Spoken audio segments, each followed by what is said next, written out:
और यहाँ खाली टच करने से होता है, यहाँ प्रेस करने से।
जय श्री ओम नमः सिद्धेभ्य। नमो अरिहंताणं, नमो सिद्धाणं, नमो आयर्याणं, नमो वज्रायाणं, नमो लोये सौवसाहूणम्। ऐसो पंच नमो यारो सौवपावपणासिडो, मंगलाणं च सौवेसिं पडमं होई मंगलम्।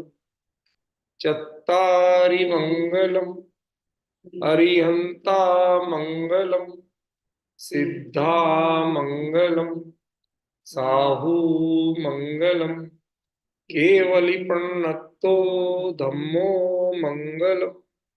चत्तारि लोगुत्तमा अरिहंता लोगुत्तमा, सिद्धा लोगुत्तमा, साहू लोगुत्तमा, केवलिपन्नतो धम्मो लोगुत्तमो। चत्तारि शरणं पवज्जामि अरिहन्ते शरणं पवज्जामि, सिद्धे शरणं पवज्जामि, साहू शरणं पवज्जामि, केवलिपन्नतं धम्मं शरणं पवज्जामि।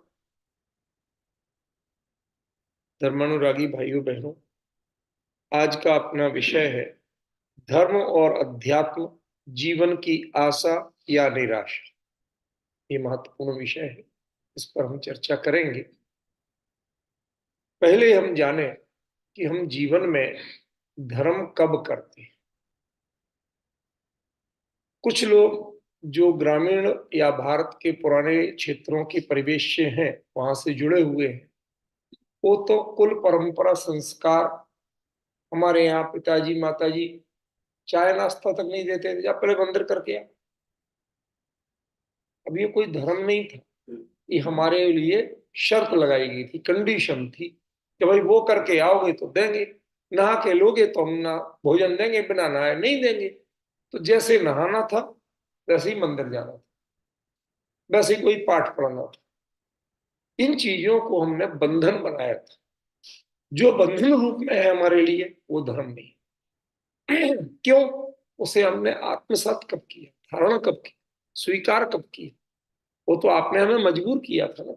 इतना नहीं करोगे तो आपको ये चीज नहीं मिलेगी, आपके जीवन को उपयोगी चीज नहीं मिलेगी। तो एक्चुअली ये धर्म नहीं। भले ही आप मंदिर जा रहे हो, भले ही कोई पाठ कर रहे हो, भले ही कभी कोई छोटा मोटा त्याग कर रहे हो, वो धर्म नहीं है। कब तक? जब तक आपको उसके लिए मजबूर किया गया, और वो भी भौतिक चीजों की प्राप्ति के लिए। कभी भोजन के लिए, कभी पैसे के लिए, कभी और किसी सुविधा के लिए यदि मजबूर किया गया तो वो धर्म नहीं। और ऐसा करने वाले वो भी धर्मात्मा लोग नहीं है। उन्होंने धर्म को सिखाया नहीं, उन्होंने धर्म को उनकी व्यक्ति की मजबूरी बनाया, उसे ब्लैकमेल किए। ये धर्म का तरीका नहीं, ऐसा कभी नहीं करना चाहिए।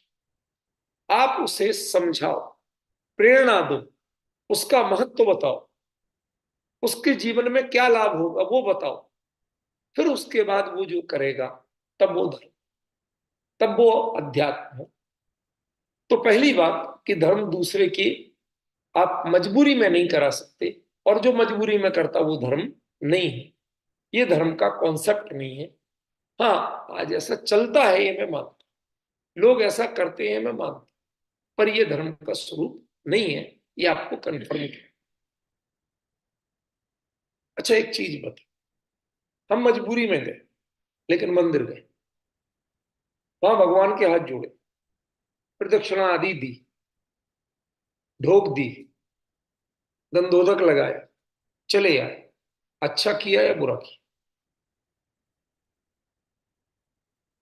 कहेंगे तो अच्छा किया, लेकिन ये अच्छा आपने किया क्यों?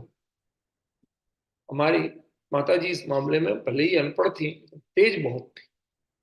तो मंदिर होके आए, तिलक कहाँ है? हम लोग घुमा देते थे, थोड़े होके आए बाहर, हाँ हुआ है। छोटे, बहुत छोटे थे जब की बात है, 4-5 साल। वहां तो हमारे यहाँ तो छोट बच्चा यदि चलना सीख गया, थोड़ा बहुत करना सीख गया, मंदिर पास में, हर किसी के पास पास में मंदिर, कई मंदिर होते हैं वहां, जा भाई पहले मंदिर होके तब मिले। अब मंदिर जाने की पहचान की, तो फिर वो तिलक लगाया, गंधोदक लगाया, चीजों से, जैसे आपके वीजा पासपोर्ट होते ना, तो ऐसे ही वो मंदिर का वीजा पासपोर्ट था वो तिलक, वही मैं कह रहा हूं। तो अब वो आपको लगाना पड़ा या लगाया, वहां समाज के लोग, परिचित लोग मिल जाते, वो कहते कहते आपने पाठ नहीं पढ़ रहे, आपको लंबोकार मंत्र नहीं आता, चत्तारी मंगल पाठ नहीं आता, आपको फला चीज नहीं आती, भगवान के नाम नहीं आते, एक भी स्तुति नहीं आती। चलो धीरे धीरे इधर घर पे माँ को कह दिया बैठ के याद कर, सुना मुझे। अब वो यहाँ सुनाने लगा, याद हो गया, तो मंदिर में भी सुनाने लगा। अब उसने मंदिर में जाके हाथ भी जोड़े, पाठ भी पढ़ा, और सारा ढोक वगैरह देके तिलक लगा के चला आया। क्या यह धर्म है?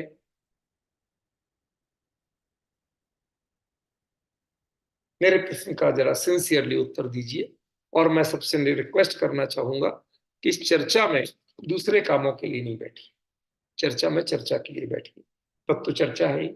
आप आए हैं यदि समय निकाल के, तो प्लीज फोकस ऑन दिस, ठीक है ना? तो क्या कहा मैंने, यदि आपको मजबूरी में किया गया या कराया गया, उसका नाम धर्म नहीं, ठीक है ना? ये ब्लैकमेलिंग नहीं है, ये अंतस की प्रेरणा से होना चाहिए। हमें अच्छा लगे, चाहे आप किसी रूप में करें, वो बात मैं आगे करूंगा, पर एक चीज मान लीजिए कि किसी को मजबूर करा के आप धर्मात्मा नहीं बना सकते, ठीक है? मजबूर करा के हमने धर्म परिवर्तन बहुत करा है, जिनका जहां जोर चला, मैं किसी को दोष नहीं देता, ये मनुष्य की कमजोरी है। जब उसे पावर मिलता है तो वह पावर प्राय दुरुपयोग के लिए होता है, सदुपयोग के लिए कम होता है। कोई अभिमान के लिए करता है, कोई सताने के लिए करता है, कोई रुतबा जमाने के लिए करता है, पर करता जरूर। घर में माँ बाप कम करते हैं, वो भी तो बच्चों में रुतबा ही जमाते हैं ना। तो एनीवे, ये परंपरा चली, हम उसको अब ना अच्छा कह सकते ना बुरा, अच्छा तो कतई नहीं है, पर बुरा कहने किसके पास जाए? यहाँ पर बुरा जब देखने चले तो सारे हर सीने आईने में एक जो चेहरे दिखते रहे थे, वो सब अपने ही किसी के थे, किस किस को दोष दे? तो इसलिए चलो उसको छोड़ते हैं। अब मुद्दे की बात कि जो धर्म करते भी, अध्यात्म की चर्चा करते भी हैं, वो कौन है? वो सच में कर रहे हैं या मजबूरी में कर रहे हैं? जब आप स्वस्थ थे, अनुकूलता थी, जब भोजन पूरा पचता था, कितना ही माल खा लो, तब कभी व्रत करने का भाव आया? जब आपके चकाचक चल रही थी, जो काम करना कर लेते थे, तो सच बताइए कितनी बार मंदिर जाने का भाव आया? कितनी बार माला जपने का भाव आया? कितनी बार भगवान का स्मरण करने का भाव आया? अपनी ही एज में जाइए, अपने बैकग्राउंड में जाइए, अपना एनालिसिस खुद कीजिए। कब से शुरू हुआ, कब से बढ़ा? उसके लिए हमारे एक पूजन में बड़ा बढ़िया वाक्य दिया, मुझे लगता है कि वो मजबूरी का धर्म किसे कहते हैं। वो लिखते हैं, होकर निराश सब जग भर से अब सिद्ध शरण में मैं। दुनिया में कहीं ठिकाना नहीं है। हम लोग क्या करते हैं, पहले यदि किसी को कोई बीमारी हो जाए तो सबसे पहले क्या करेंगे, छोटे मोटे अपने घर के टोटके अपनाएंगे। उससे ठीक नहीं हुआ तो डॉक्टर के, हकीम वैद्य के पास जाएंगे, दवाई खाएंगे। उससे भी ठीक नहीं हुआ और बड़े हॉस्पिटल में जाएंगे, सारे टेस्ट कराएंगे, एडमिट होके कराएंगे, दुनिया भर के सर्जरी तक कराने को तैयार। उससे भी नहीं हुआ, उन्होंने भी जवाब दे दिया, हाथ खड़े कर दिए कि भाई साहब अब तो कुछ नहीं बचा, चलो भगवान के पास चलते। हमें धर्म निराशा का केंद्र क्यों है, ये मैं पूछना चाहता। ये क्यों पढ़ा और क्यों लिखा गया कि होकर निराश सब जग भर से अब सिद्ध शरण में मैं? सोचना तो पड़ेगा, विचारना तो पड़ेगा। ये निराशा की जगह है या आशा का केंद्र? बताइए। यदि उस आशा का केंद्र है, you are hopeful in temple, hopeful in worship, तो आप मुझे ये बताइए कि फिर आप निराशा की बातें क्यों करते? आप पहले आए बाद में आए, हम इसको भी बुरा नहीं मानते, जब समझ में आई तब आए। लेकिन जब आए आप, वो निराश होके आए थे या आपको इसी में आशा लगी थी, बाकी नहीं लगी थी? तय कीजिए, अपने अपने जीवन में झांकी। मैं वही कहना चाहता हूं, आपने समझ से धर्म किया या समझौते से धर्म किया? बड़े सीधे शब्द बोलता हूं और जरा चुभने वाले भी बोलता हूं, ताकि जल्दी समझ में आती। कुछ चीजें होती हैं जब बहुत पोलाइट बोली जाए ना, तो हमारे यहाँ घुसती ही नहीं है, लगती ऊपर ऊपर निकल जाती। इसलिए मैं थोड़ा, समझ से धर्म किया या समझौते से धर्म किया? नहीं, आपने किया, मैं व्यक्तिगत कमेंट्स नहीं कर रहा हूं, बट ऑलमोस्ट लोग समझ के धर्म कर रहे हैं या समझौते से धर्म कर रहे हैं। हमें जब कोई रास्ता नहीं मिलता है तो हम उस पर समझौता करते, कंप्रोमाइज करते हैं, चलो भाई कुछ नहीं सही तो यही सही। यदि ऐसा है तो इसका मतलब अभी आपने धर्म को पहचाना नहीं। क्यों? क्योंकि धर्म जीवन की जब आपकी आवश्यकता बनेगी और पहली आशा बनेगी, तब आपके जीवन में धर्म। एक चीज बताओ, नाराज तो नहीं हो? आपने कितनी बार अपने घर का खाना, वही होता है जो आप खाते, बचा हुआ अपने किसी सर्वेंट को खिलाया जो आपकी सेवा करता है, या उसे बना के खिलाया? गलत तो नहीं कह रहा? आप अपने जीवन में जो बेस्ट टाइम था, बेस्ट एनर्जी थी, वो आपने धर्म में नहीं लगाई। जब थक गए, कहीं सहारा नहीं मिला, तब हमने प्राह लगाई। तो बताइए आपके जीवन में धर्म और अध्यात्म क्या? ये आपने कंप्रोमाइज किया, समझौता किया। ये, चलो समझौता किया हमने, वहां भी मान लिया, लेकिन उसके बाद समझने की कोशिश की? जी, आपसे कह रहा हूं, समझने की कोशिश की? मैं एक छोटी सी चीज पूछना चाहता हूं, मंदिर जाते हैं तो भगवान को नमस्कार करते कि नहीं करते? क्यों करते? नमो बोलते, नमो हरिहंताल माता, उसमें आएगा अभी, आज मैटर आने वाला। पर मैं एक शब्द पूछ, नमो, नमो हिंदी में भी बोलते, एक ये तो नमस्कार के लिए है। हिंदी में एक नमो शब्द बोलते हैं कि थोड़ा नम के चलो, झुक के चलो, अकड़ो मत। लेकिन हमने देखा है कि जो धर्म करते हैं वो अकड़ते ज्यादा। हमने किया, तुमने कुछ किया, हमने इतना किया, तुमने कितना किया। ये धर्म आपके ईगो को सेटिस्फाइड कर रहा है कि आपके ईगो को घटा रहा है।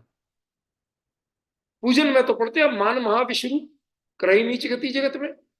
आपको तो लगता ही नहीं है इसमें नीच गति हो रही, आपको तो उच्च गति लग रही है। हमारा पद बढ़ रहा है, हम अकड़ के चलते हैं। नहीं, परिणामों का एनालिसिस कीजिए। मंदिर में कहा गया नमो, झुको, लेकिन कान पकड़ के नहीं झुकाया गया। हमारे यहाँ झुका जाता है जिस कोई हमसे गुणवान हो, श्रेष्ठ हो, बेहतर हो, जिससे हमें कुछ मोटिवेशन मिल सकता हो, उसके चरणों में झुका।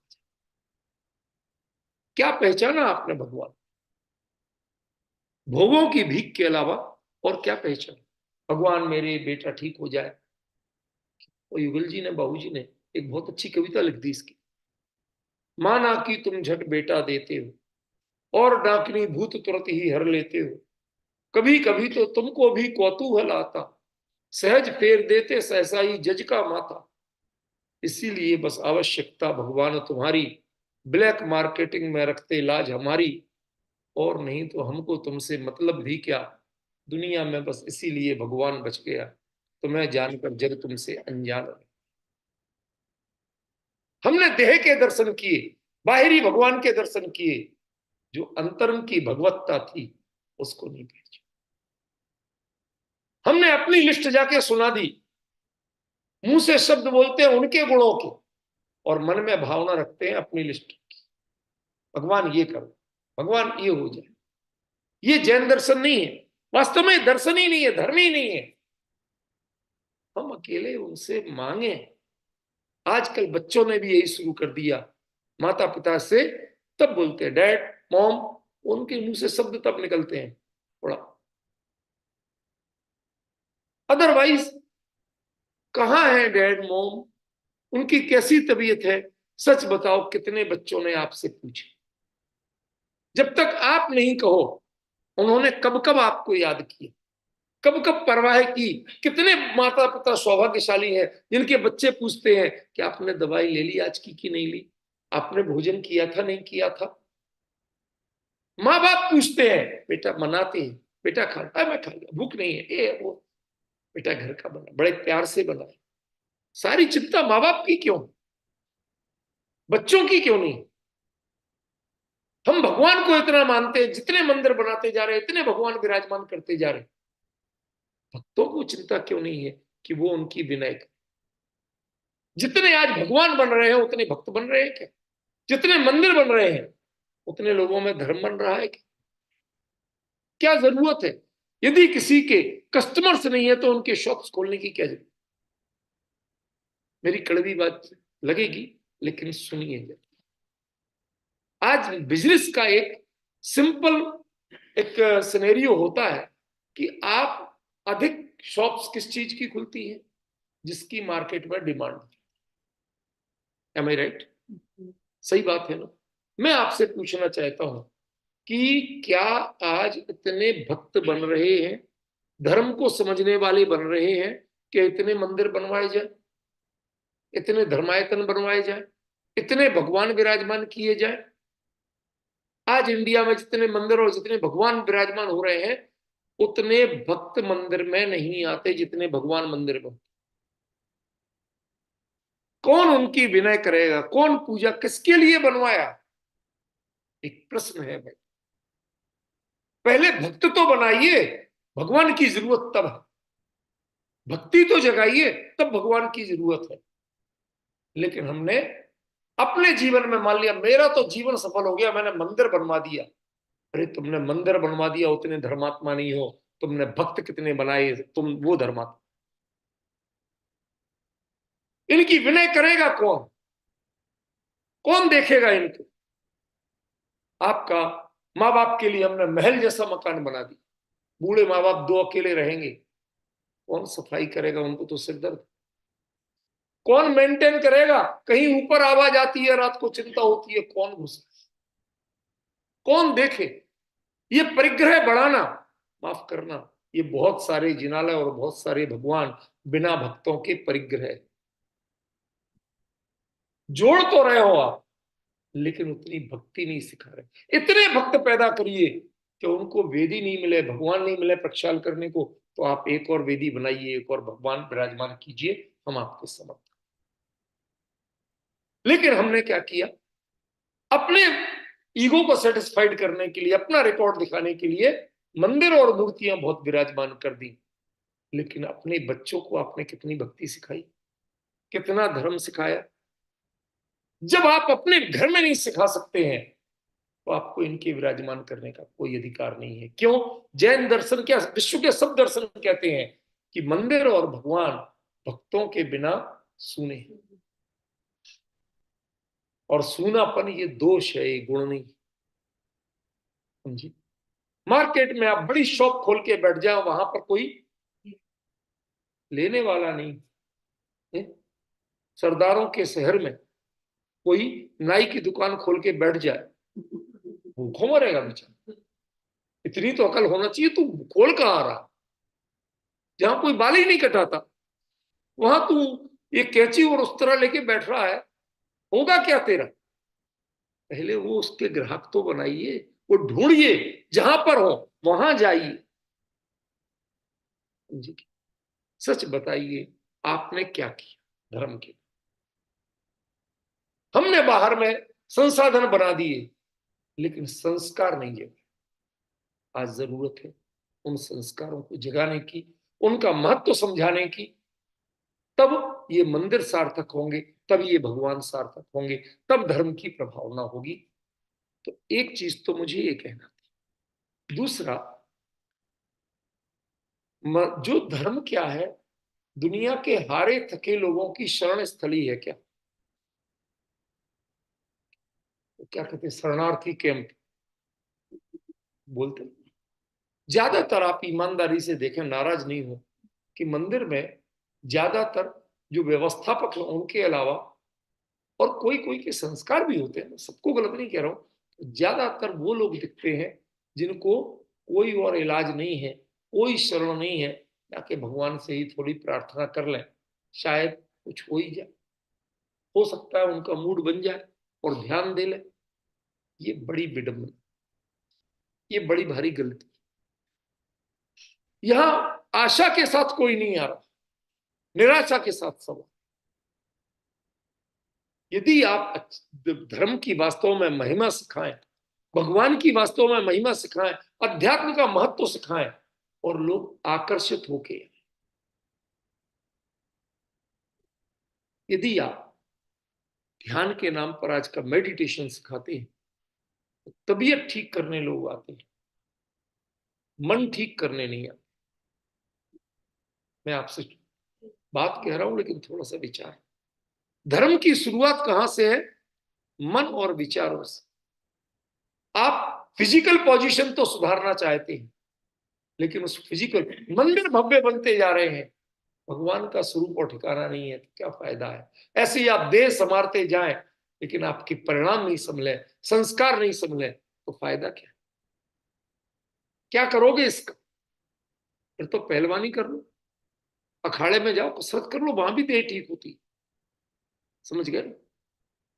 लेकिन ध्यान रखना, उससे मांस और हड्डी बनती है। उस कसरत से मांस और हड्डी बनती है, और जो आपके ऊपर ही बोझ बनती है। हम जानते उस एरिया के हैं जहां दामा नाम का पहलवान हुआ करता था, जो वर्ल्ड चैंपियन, रेसलिंग में वर्ल्ड चैंपियन, इतना हट्टा कट्टा पहलवान, बहुत तगड़ा। उसके मसल्स देख के आजकल तो एक बच्चों में क्रेज जम गया है, मसल्स और पैक्स। जानते हैं इनके दुर्दशा क्या होती है? मैंने मतलब हमारे बताते लोग, हमारे पिताजी आंखों देखी, वो नाक की मक्खी नहीं उड़ती थी, क्योंकि हाथ में मांस इतना था कि वो जब बीमार और बूढ़ा हुआ, तो उससे अपना हाथ का वजन नहीं उठता। कहता था भैया कोई मक्खी उड़ा दो, ये मक्खी आ रही, क्या होगा इसको बढ़ाने से?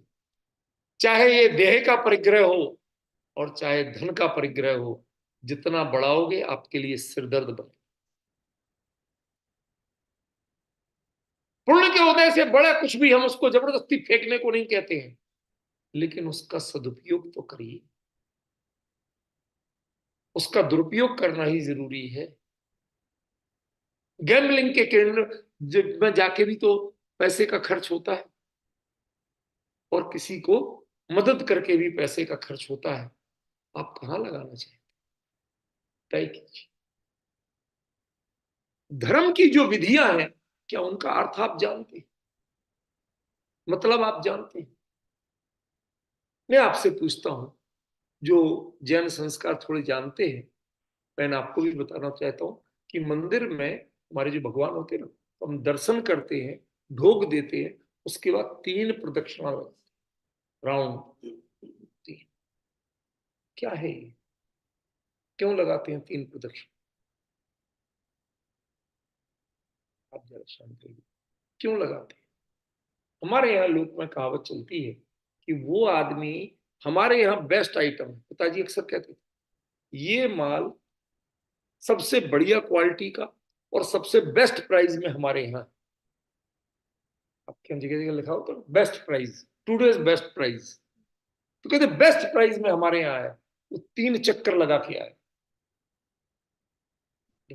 ये कहीं मिलेगा ही नहीं, ना ये रेट मिलेगा ना ये क्वालिटी मिलेगी। यदि आपके रेट यानी भाव और आपकी क्वालिटी माने गुण ये सर्वोत्तम है, तो हम 3 चक्कर लगा के आएंगे आपके पास। आपके हिंदुज्म की एक छोटी सी कहानी सुनाता हूं, 3 प्रदक्षिणा, बिल्कुल सच्ची। एक बार देवताओं में थोड़ा विवाद हो गया। वो कहते सबसे बढ़िया देवता कौन? शंकर जी अपने सबको क्या अपने अपने कह रहे। तो आखिरकार वो जरा महादेव अपनी जगह बैठे रहते थे, तो सब चल के उनके पास गए। कहते साहब सबसे बढ़िया कौन? तो वो भी थोड़े कभी कभी टसन आ जाता था, मजाक कर लेते थे। तो उन्होंने एक टास्क दे दी कि आप लोगों में से तीनों लोगों के चक्कर लगा के जो सबसे पहले आएगा हमारे पास, वो वो सबसे पहले पूजेगा, वो सबसे बड़ा देवता कहलाए। अब बड़ी परेशानी, विष्णु जी गरुड़ पर भागे, वो तो फड़फड़ा के एकदम उड़ने लगा, सबके तेज तेज। गणेश जी बेचारे बड़े परेशान, एक तो खुद हैवी वेट और दूसरा उनका व्हीकल चूहा, गणेश जी की टैक्सी। अब वो क्या, उन्हें कुछ समझ में नहीं आया गणेश जी को। तो उन्होंने क्या किया, 3 लोग के चक्कर लगाने की जगह उन्हीं के शंकर पार्वती के चक्कर लगा दिए। अब वो परेशान सारे देवता कि गणेश जी का चूहा सबसे आगे कैसे भाग रहा है, हर जगह चूहे के पैर निशान मिल रहे, वो जितनी चाहे तेज भाग रहे हैं। क्या संकेत कहना चाहे? ये कहानी मैं नहीं जानता था, मैंने नहीं पढ़ी थी, सच बताऊं मैं बहुत छोटा था। तो एक वहां हमारे यहाँ कोई घाट है, वहां एक बाबा रहता था। तो एक हिंदू बाबा जी ने मुझे सुनाई थी। बहुत छोटा बच्चा था मैं, 7-8 साल का। ऐसे ही खेलते कूदते बच्चे गए, तो उन्होंने बिठा लिया और उन्होंने सुनाई थी। मैंने आज तक कहीं पढ़ी नहीं है, वही कहानी बता रहा हूं, लेकिन उसमें लॉट ऑफ सेंस। आप अपने आराध्य के चारों ओर घूमे तो 3 लोक में आपके चरण चिन्ह मिलते।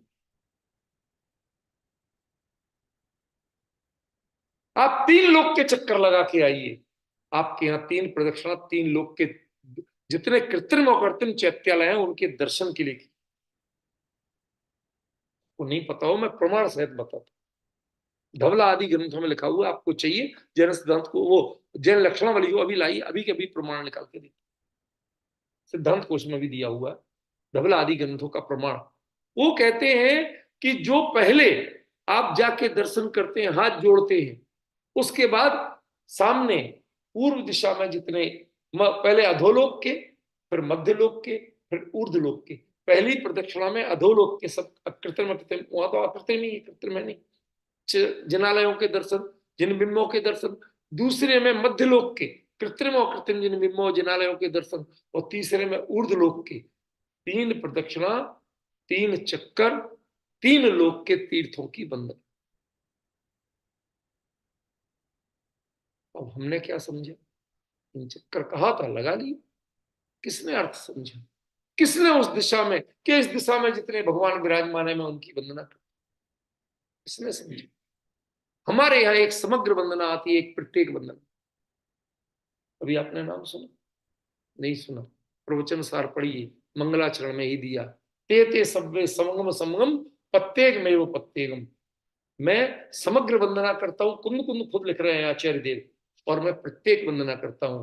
आप भी करते हैं, लेकिन आपके यहाँ तो जरा अपनी सहूलियत से काम होते हैं ना। जो देवशास्त्र गुरु की पूजन, इसमें क्या बचा? कुछ नहीं बचा। वो है समग्र वंदना। चाहे पंच परमेष्ठी करें, देवशास्त्र गुरु करें, समुच्चय पूजन करें, वो है समग्र वंदना। फिर जो मूल नायक विराजमान है, जब आप उनकी पूजा करते हैं तो वो है प्रत्येक वंदना।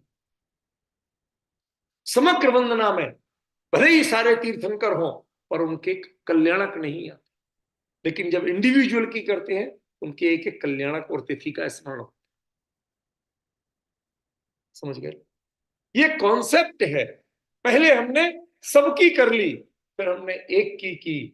जिन दर्शन करते समय प्रदक्षिणा देते, सबसे पहला काम प्रदक्षिणा है, आप लास्ट में देते।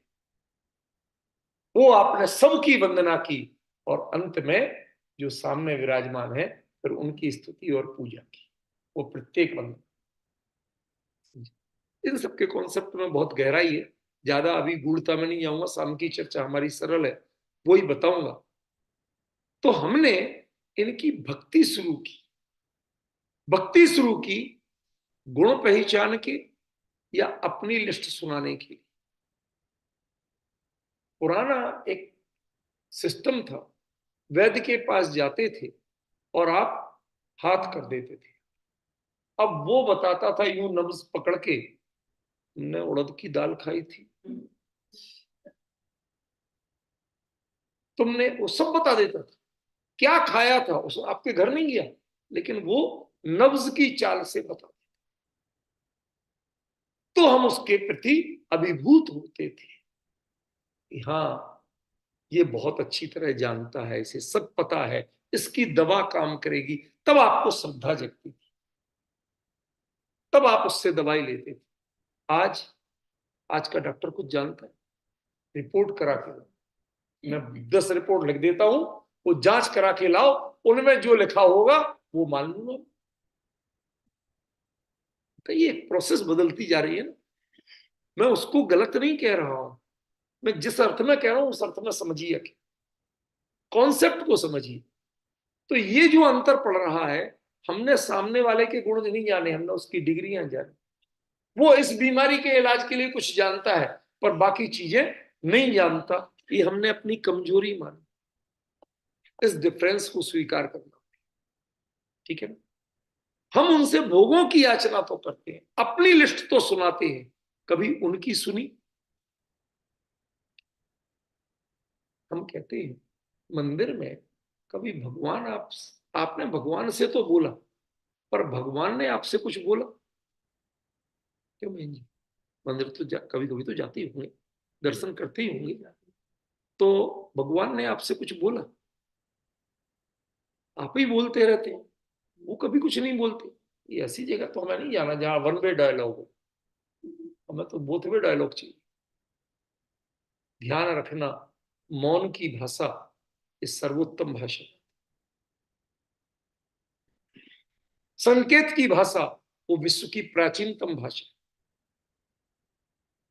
समझिए, आपने कहा भगवान बहुत दुखी हूं, कुछ भला रास्ता बताओ मेरे हित का। उन्होंने कहा ये, जब तक मैं दुनिया की शरण में जाता था मैं भी दुखी था, मैं कोई 30 मार खा नहीं था। जब से अपनी शरण में आया हूं, तब से मैं सुखी हुआ हूं। तो मैं सुख चाहिए तो बता तो रहा हूं, ये करो ये तो मंजूर। आप जानते हो राजस्थान में एक पगड़ी क्यों चलती? मारवाड़ी सेठ के यहाँ एक महाराज जी का आहार हुआ। आहार के बाद रूटीन होता है, महाराज जी कुछ आशीर्वाद दो, कुछ हमारे हित का रास्ता, कि चलो हमारे साथ, तुम भी दीक्षा ले लो। भाई जो हमें अच्छा लगा था वो हमने अपनाया, तुम्हें यदि हमसे पूछना है तो हम बता रहे, चलो। अरे इतनी जोरदार नहीं, थोड़ा अभी बच्चा छोटा है, ये काम काज संभाल ले, फिर चलेंगे।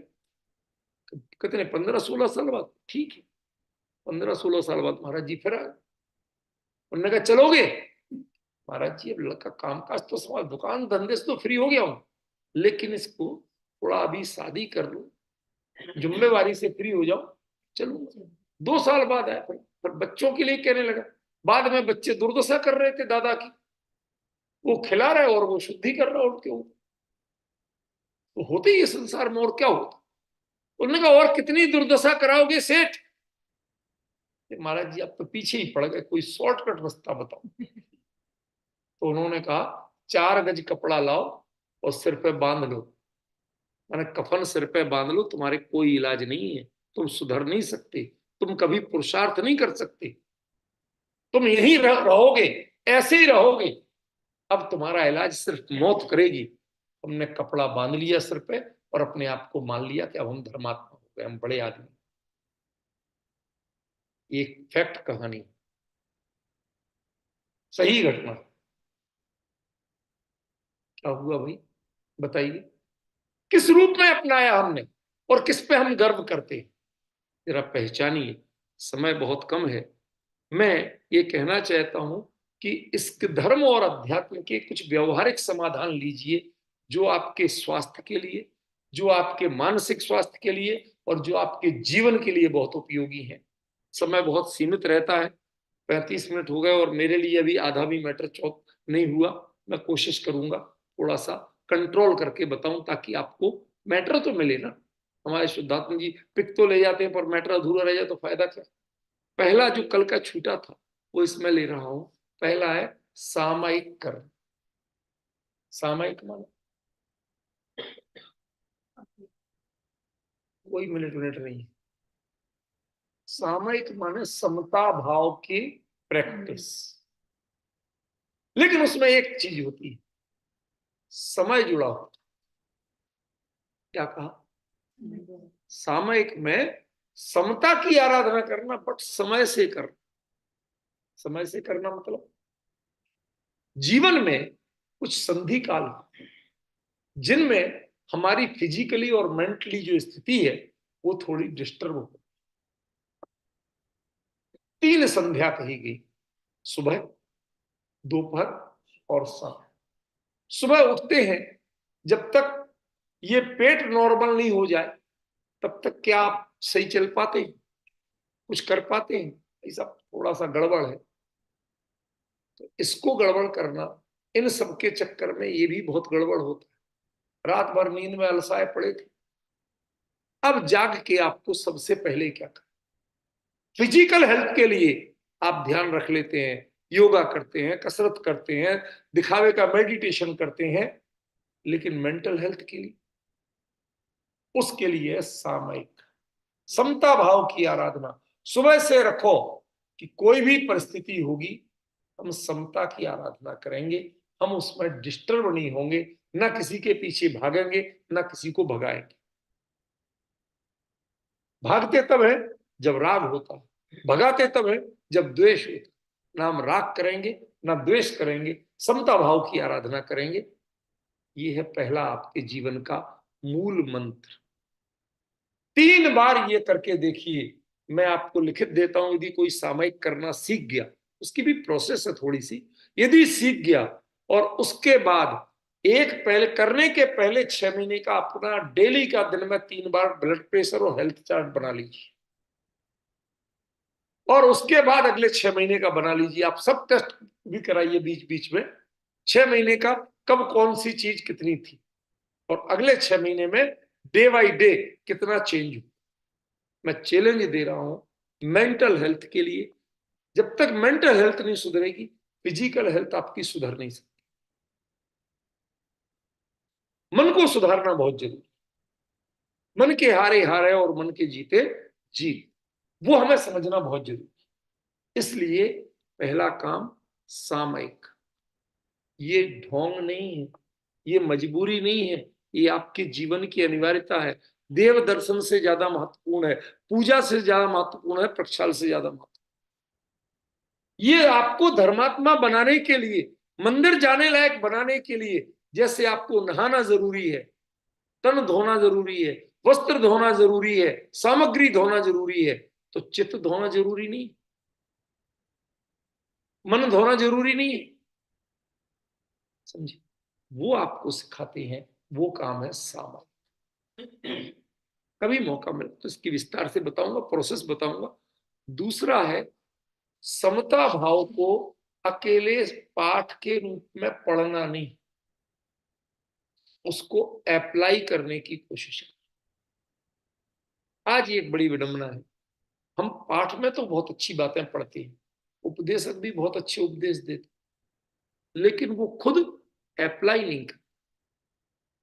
उनसे जीवन में देखो, एक, आप लोग नाराज नहीं हो तो कहूं, जब मैं यूनिवर्सिटी में पढ़ता था तो उन दिनों मेरे सेंटेंस रीडर डाइजेस्ट जो पत्रिका है उसमें आते थे, और आपको आज अपनी पोल पट्टी बता रहा हूं कि कभी कभी जब आ जाते थे तो मेरे खर्चा पानी की जुगाड़ हो जाती थी। उस जमाने में भी वो 150 रुपए देते थे एक सेंटेंस का जो उन्हें पसंद आ गया। तो एक सेंटेंस मैंने लिख के दिया था, कि करीब करीब आज से 82 की बात है, 1982। उस समय की कौन सा महीना, सितंबर अप्रैल कोई महीना था, उसकी रीडर डाइजेस्ट में है। तो उसमें मैंने लिख के दिया कि तुम धर्मात्माओं से धर्म समझ लेना, धर्मात्माओं को समझने की कोशिश मत करना, मेरा धर्म से चिड़ चिड़ हो जाएगी, धर्म और छूट जाएगा। क्या मतलब? आप भक्ति करते हो, आप अपनी ओर से धर्मात्मा हो, बहुत बढ़िया, पर उनकी यदि पर्सनल लाइफ को, उनकी रूटीन लाइफ को यदि आपने स्टडी जितनी करोगे, उतने उतने आप हटते जाओगे। क्यों? क्योंकि जो धर्म का स्वरूप है, जो धर्मात्मा बोलते हैं, वो खुद अप्लाई नहीं। सुन लो उनसे, उतारना अपने में, उनमें ढूंढने मत जाओ। ऐसा नहीं है कि लोग अच्छे नहीं, बहुत अच्छे लोग भी होते, वो जीवन में उतारते भी हैं, मैं सबको गलत नहीं कह रहा हूं, बट आजकल जो धर्म का दिखावा करते हैं उनकी स्थिति प्राय यही। तो पहला इसमें क्या, समता भाव की आराधना करना, कैसी स्थिति हो, कैसे ही व्यक्ति हो, क्या आप उसके साथ समान व्यवहार कर सकते हैं? एक कोढ़ी आए और एक बहुत खूबसूरत व्यक्ति आए, क्या दोनों के प्रति आप समान व्यवहार कर सकते हैं? समान व्यवहार का यह मतलब नहीं है कि जैसे आप एक बच्चे को गले लगाते हैं ऐसे कोढ़ी को भी गले लगा दो, लेकिन कम से कम अपने मन में उसके प्रति तिरस्कार का भाव तो मत लाओ, और खूबसूरत है इसलिए गले लगाने का भाव तो मत लाओ। दोनों जीव हैं, दोनों के अपने परिणाम हैं, वो अपने कर्म का फल खुद भोग रहे हैं, तुम दंड देने वाले कौन हो? तुम क्यों उनका तिरस्कार करके अपने कर्म बांधो? इसलिए समता भाव की आराधना। तीसरा पॉइंट दिया मैंने, प्रतिक्रमा। इसके लिए मैंने एक कविता लिखी थी जो गाने में भी बहुत अच्छी है, पर मुझे अभी अपनी पूरी याद नहीं है, भेज दूंगा। आ अब लौट चले, क्या करना? प्रतिक्रमण क्या है? जहां बढ़ गए थे, क्रम माने आगे जाना, यदि गलत दिशा में आगे बढ़ गए तो वापस लौट के घर। हम कहते हैं सुबह का भूला शाम को घर आ जाए, तो भूला नहीं कहलाता है। मैं कहता हूं कि आप आज तक भूले और भटके हैं या लौटे भी? आप प्रतिक्रमण के अंत में मिच्छामी दुक्कडम बोलते हैं ना सब? आपको नहीं पता होगा, पर आपको बता रहा हूं, एक शब्द है जैनों में, मिच्छामी दुक्कडम। क्या अर्थ होता है इसका? भाई साहब क्षमा करना, यही है ना? कुछ नहीं है। मिच्छामी दुक्कडम माने मैंने जो दुष्कृत किया, जो गलत काम किया, उसको मैं आइडेंटिफाई भी करता हूं, उस गलती को गलती के रूप में स्वीकार करता हूं, और उसे दूर करता हूं। चेहरे पर कुछ लग जाए और कोई आईना दिखा दे या आप देख लो, तो उसके बाद क्या करते हो? शीशा फोड़ दो। क्यों? इसने मेरे चेहरे पे दाग दिखाया। ये करते हो या अपने उसमें सुधार करते हो? जहां गंदगी लगी उसे पोंछते हो, यही करते ना। चित्र में तो सुधार कर लिया आपने, चरित्र में कितना सुधार किया? ये चेहरा क्या है? चित्र ही तो है। चित्र में सुधार करने के लिए आप हमेशा तैयार रहते हैं, लेकिन चरित्र में सुधार करने के लिए तैयार नहीं रहते हैं। प्रतिक्रमण वह कला है, वो कहता है मैं अपने दुष्कृत मिथ्या करता हूं, जो गलती की थी उसे मिथ्या करता हूं, समाप्त करता हूं। ध्यान रखना, काल के पृष्ठ पर जो चीज लिखी गई वो लिखाई कभी मिटती नहीं। नहीं है ऐसा। आपने किसी को गाली दे दी, अब वो उस जिस समय दी गई उस समय की गाली कभी मिटेगी? हम 100 बार माफी मांग लें तो वो माफ कर भी दे, इससे आपके सोशल रिलेशन तो अच्छे हो सकते हैं, लेकिन वो बुराई मिट सकती है क्या? समझ में? मिच्छामी दुक्कडम का अर्थ वो बुराई को मिटाना है। अपने जीवन से मैं उस बुराई को मिटाता। बुराई तो मैंने की थी ना, मेरे परिणाम में हुई थी, मैं अपने परिणाम से उस बुराई को मिटाता हूं। आज के बाद ऐसा परिणाम मेरे जीवन में पैदा नहीं, मेरे विचारों में नहीं आएगा। सच बताइए, किस किसने आज तक मिच्छामी दुक्कडम, किस काम के लिए मिच्छामी दुक्कडम बोला? प्रतिक्रमण पढ़ते तो हैं, पालते कितने लोग? सोचना पड़े। आप धर्म की बातें करते हैं, शब्दों से धर्म हो जाएगा, पाठों से धर्म हो जाएगा, तीर्थों से धर्म हो जाएगा। तीर्थ में जाके आपने क्या वह विनय सीखी? क्या वह संवेदनाएं ली, वो फीलिंग ली? अरे हमसे अच्छे तो हम उन क्रिश्चियंस और मोमडन्स को मानते जो कम से कम कभी जाते हैं, किसी की कब्र में कुछ नहीं बचा, वो तो मिट्टी थी, मिट्टी ही है, लेकिन वह उनमें अपनों को कभी याद तो करते, मानते तो हैं। आप जिनकी स्तुति पढ़ते हैं, क्या उनको पहचानते भी? वो जिनकी प्रेयर करते हैं कम से कम उनको पहचानते तो हैं। मैं ये नहीं कहता हूं कि वो सार्थक है, वो आदर्श है, वो धर्म विधि है, नहीं कहता, दृष्टांत सीमित होते। मैं जो कह रहा हूं उसको समझ लीजिए कि जिनके प्रति प्रेयर करते हैं उनको पहचानते तो हैं। आप जिनकी प्रेयर करते हैं क्या उन्हें पहचानते हैं? क्या क्या याद आता है? महावीर स्वामी, एक नाम लिया, क्या क्या याद आता है? बताइए मुझे। वो शेर की पर्याय में थे। दो मुनिराजों ने आके, संजय और विजय नाम के विजयंत मुनिराज, उन्होंने आके जब संबोधन किया तो उन्होंने दांत नहीं धोए थे, हाथ नहीं धोए थे, पंजों में भी खून लगा था और मुंह भी धोने नहीं गए थे। उसके बावजूद जो उन्होंने कहा था वो अपने जीवन में एक्सेप्ट कर लिया था। महावीर की शुरुआत तो वहीं से हो गई थी। हमारा धर्म सारा कुछ धोने में लगा रहता है, उनकी बात को स्वीकार करने पर हमारा फोकस नहीं होता है। ये हमारी सबसे बड़ी कमजोरी है। जरूरत यह है कि हम उसको सुधार एक्सेप्ट करिए। बाहर का सुधार होगा, उसको मैं अच्छा नहीं मान रहा कि आप बिना नहाए मंदिर जाइए, बिना धुली सामग्री चढ़ाइए, ये तो सब अपने आप होगा। इतनी समझ आप में है, लेकिन मुझे आपकी उस समझ पे तरस आता है कि जो बात उन्होंने कही, जो चीज उन्होंने सिखाई, उसको आप एक्सेप्ट नहीं कर। कमठ ने 9 भाव तक बैर रखा था और पार्श्वनाथ ने 9 भाव तक क्षमा की।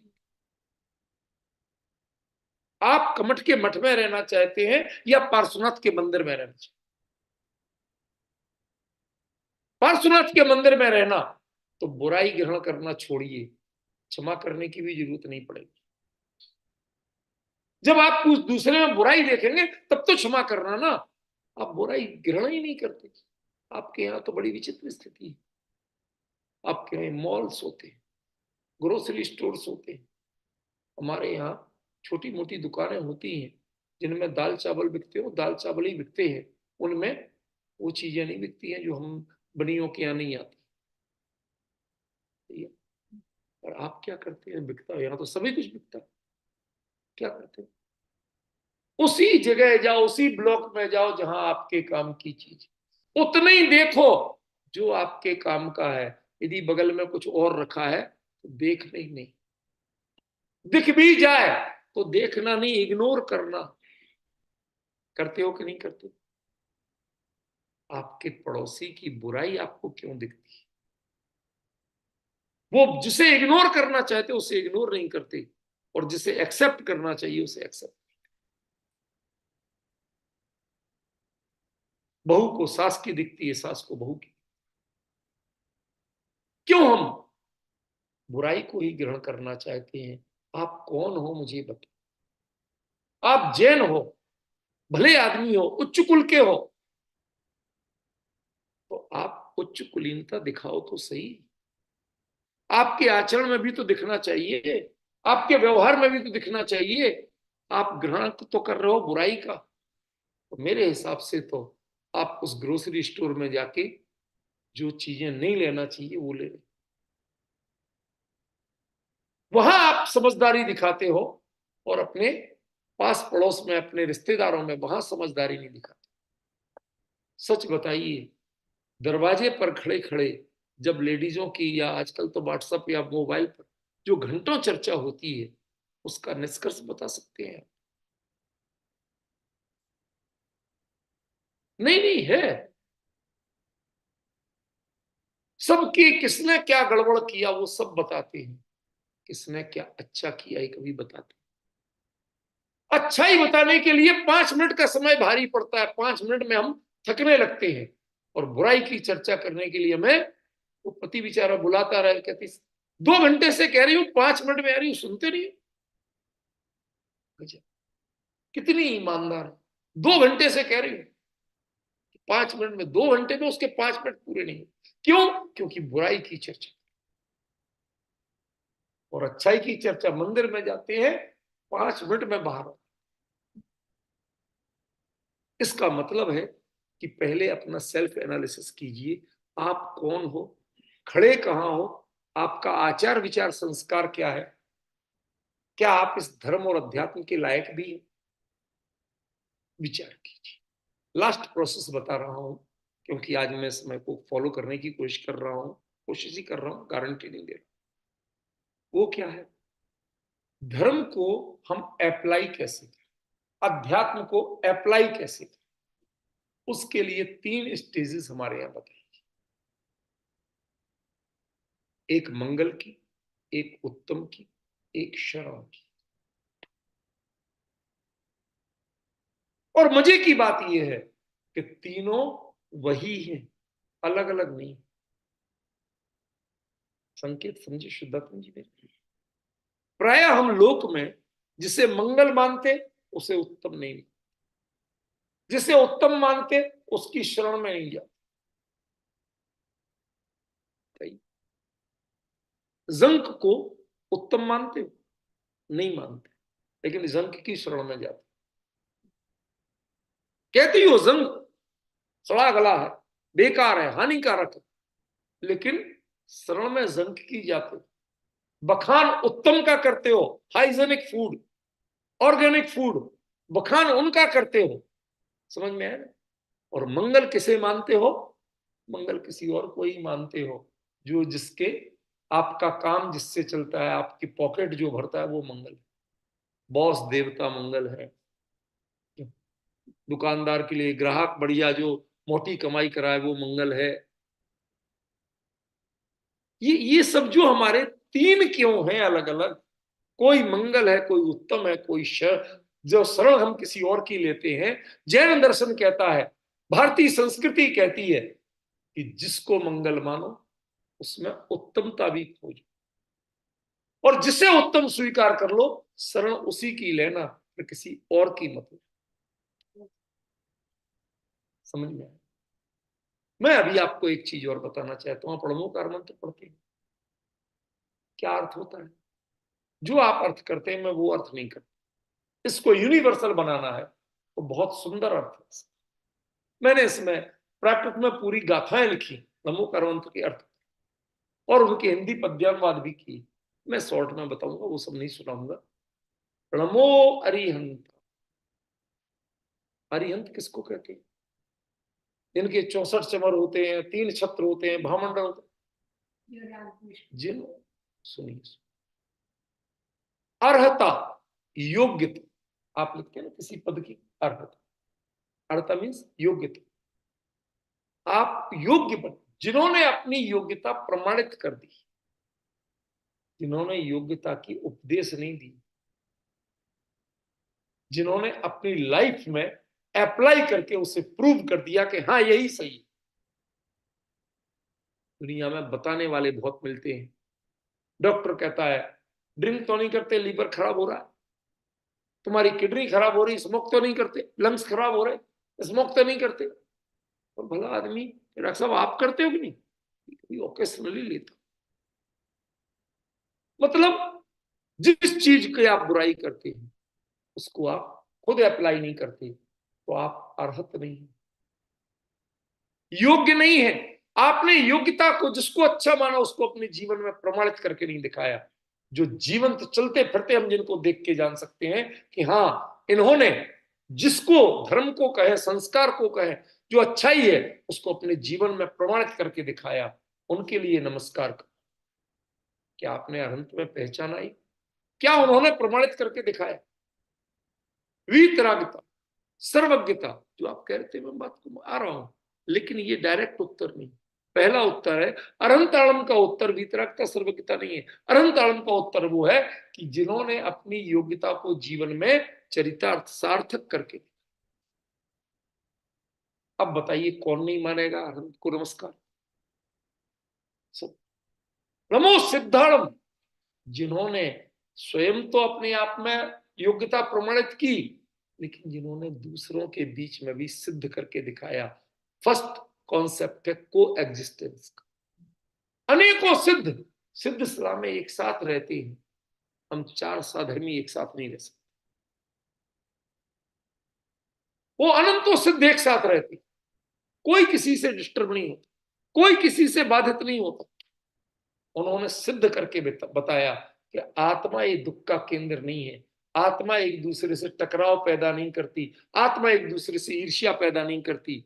ये तुम्हारे मनोविकार हैं जो ये पैदा, ये तुम्हें संसार में रखते हैं, वरना तुम सिद्ध। कभी इस रूप में बताया जाए तो कौन नहीं माने? नमो आयरियाण, आचार्य। आचार्य उस किसको कहते हैं?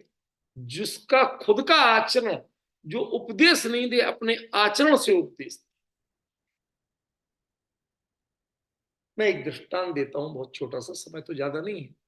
एक पंडित जी थे, गेंदालाल जी शास्त्री, बूंदी वाले। मैंने आपको बताया था एक आध दो बार।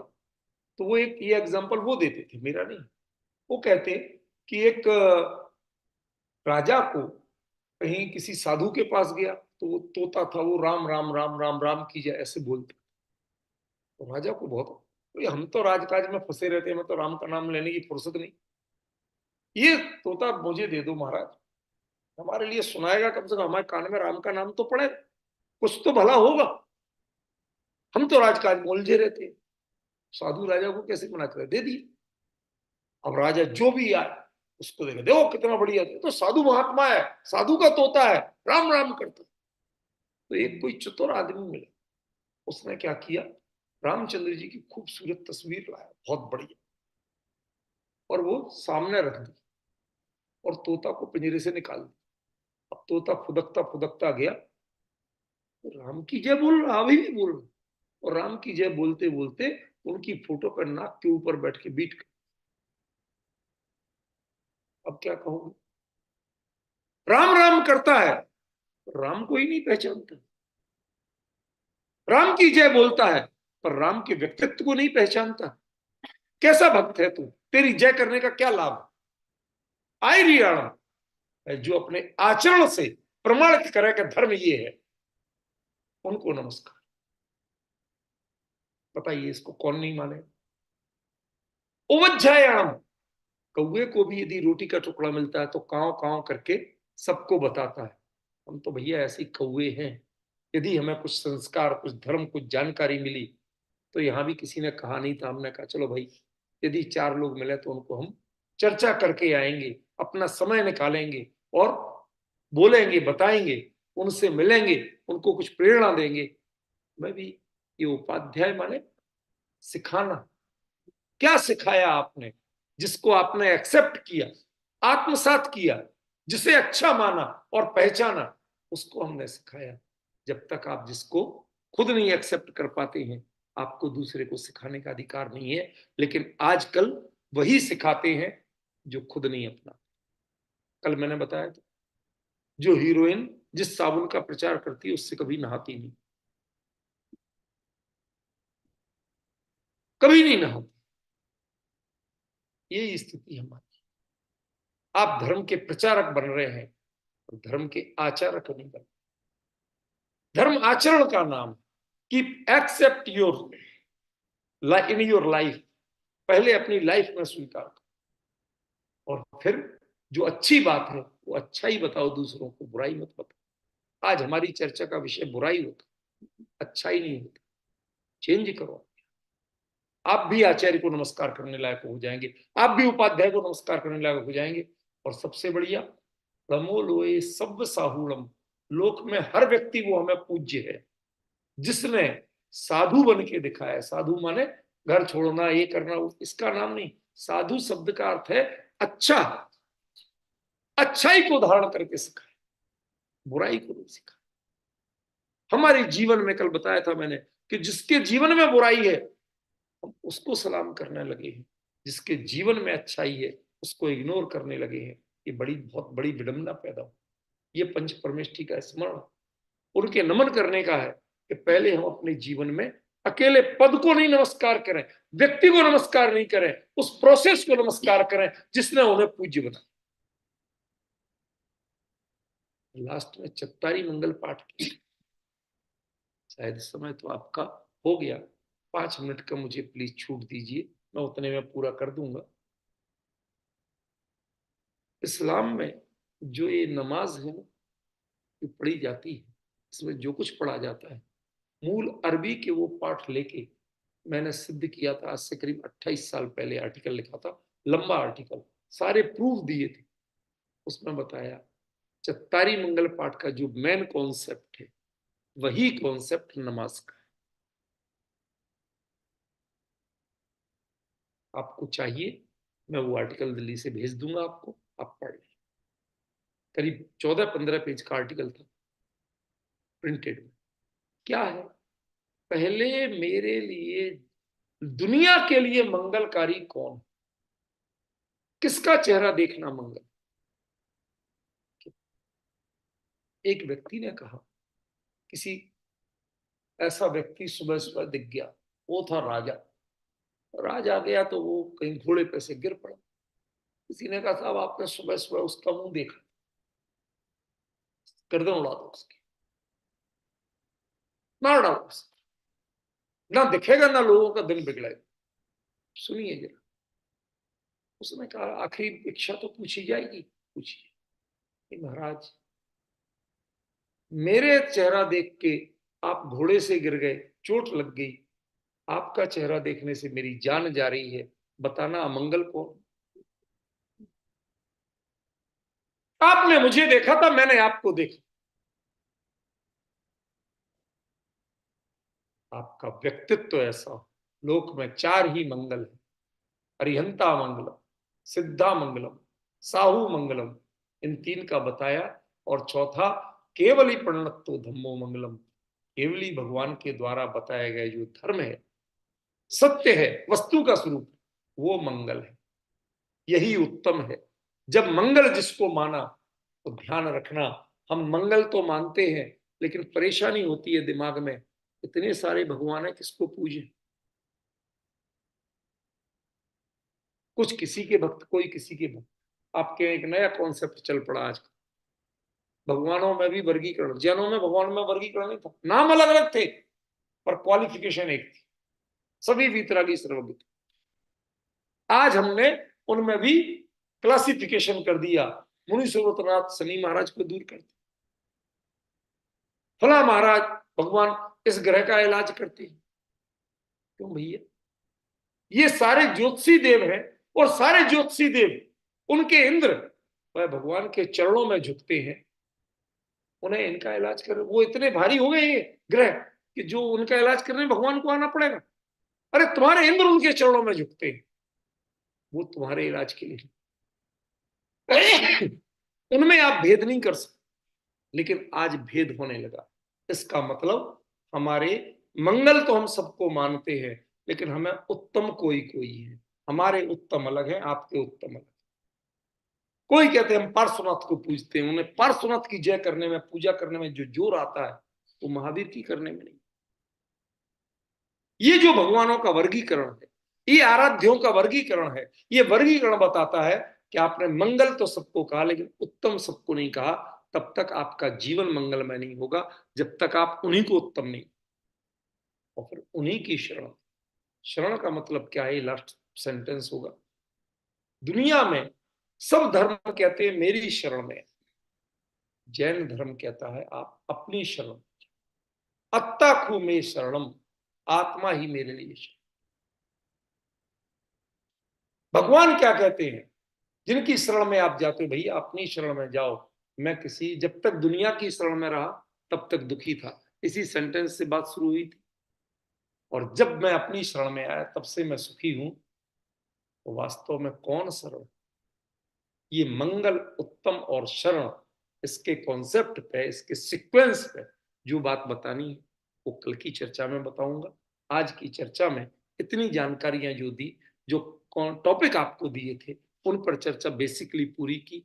मंगल, उत्तम और शरण का एक बहुत बड़ा साइकोलॉजिकल और बड़ा ही प्रैक्टिकल कॉन्सेप्ट है, जिसके बारे में स्पष्टीकरण कल करूंगा। और एक कल के विषय कि विज्ञान और धर्म, इनका क्या रिश्ता नाता है, इसके बारे में आपसे चर्चा करूंगी आज समय पूर्ण। बताएंगे कल, कल का विषय, आज का विषय नहीं।